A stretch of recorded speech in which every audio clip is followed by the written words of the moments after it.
it's me Abu. Today I'll show you how you can get out of field as a landscaper. Before you even think about getting out of field, you need to be in the field for some years to gain the experience, to know the knowledge, and it would help you to lead a better team, to understand your team members, to understand the work, to understand the people. So first of all, you need to go in the field and just work for some years like a beast, and see, after you get out of field, it's not gonna be easy thing, or you're just you're waiting, you're just enjoying yourself and your team members are working. So for the first couple of years or months, it's gonna be a hard time for you to manage everything, and your work quality will drop because you're not present there in the first couple of months. You might have little bit of stress here and there, and it might be a hard situation for you, but you need to keep that momentum flowing, so that you can actually grow the business. So we need a good why. If you have an good why you wanna grow the business, or why you wanna sell the business to make some money. Now whenever you have your goals figure out, you can move towards the goal. So one of the goal you might have is you wanna get out of the field to focus on the business, so you can make more important decisions and take your time there. So that's a good thing. Now to get out of the field, we need systems and processes that can be replicable. So you need to document everything from now on, if you weren't doing it for the past years, and document how you talk to the customer, how you approach their property, how you look for everything, and how to hire, how do you hire, and you have to keep it all document. You can even keep it in something like your notes, your Google workspace. You can keep it here, and you can maybe make a Google Docs about it and share it with your team member. So you don't have to give them what to do each time, right? So they can just look it up, look at your systems, and replicate your decision making capabilities. And you need to be organized about everything. You shouldn't be doing anything out of your way, or out of randomness.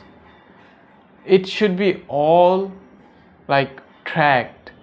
You need to track everything and find what's working, and just apply that.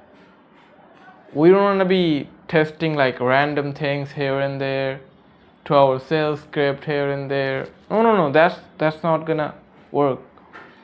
We need to sit at a table, sit at a chair, and think about what is making me the most profit or most revenue, and how can I improve from that sector. So it might be lead generation, customer appointment bookings, or sales, or it might be even providing a good work so that you can get more referrals, word of mouth.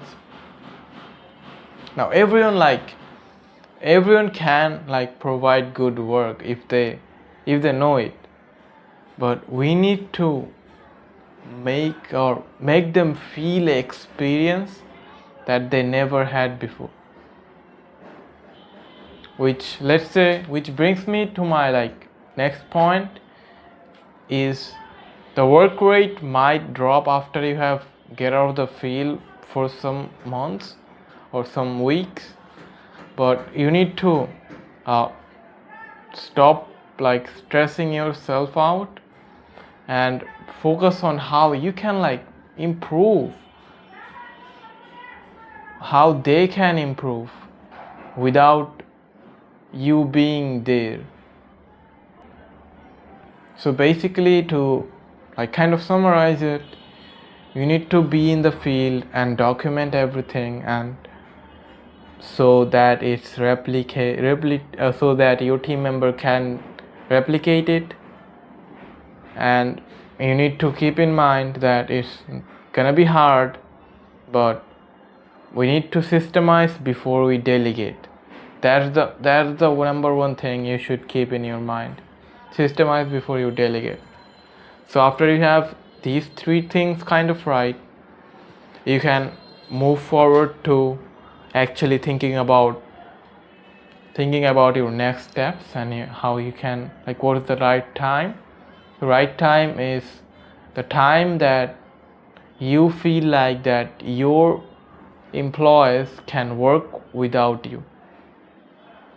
You need to give them training for some couple of times, but after that they should replicate what you have just taught them. And you need to have good general managers. Good general managers will lead the crew, lead the people. They will make decisions like you. So it's just you're buying yourself basically, but to provide general manager. So you're shifting from general manager to director. So you give everyone the decisions. So now the general manager is gonna handle that part for you. So because of that, we need some good general managers. To find good general managers, you should do everything, because if you can build the best teams, no one can stop you. So even if it takes you some investment, you should probably do it, because it's the most valuable thing that you can do if you want to get out of the business. So look for some good general manager. Try to find them and try to include them in the team, and see if you guys have the same intention, or your intention go on a straight path, not crossing. Your intentions is not crossing each other parts. Then that's gonna be a problem basically. So you need to have a great general manager, which brings me to my next point. You need to have a hiring system and a lookout. Whenever you want to look out for people, you should also have a system for that. So to find good workers, and to find or to hire good workers, and the interview process and everything, you should have that system.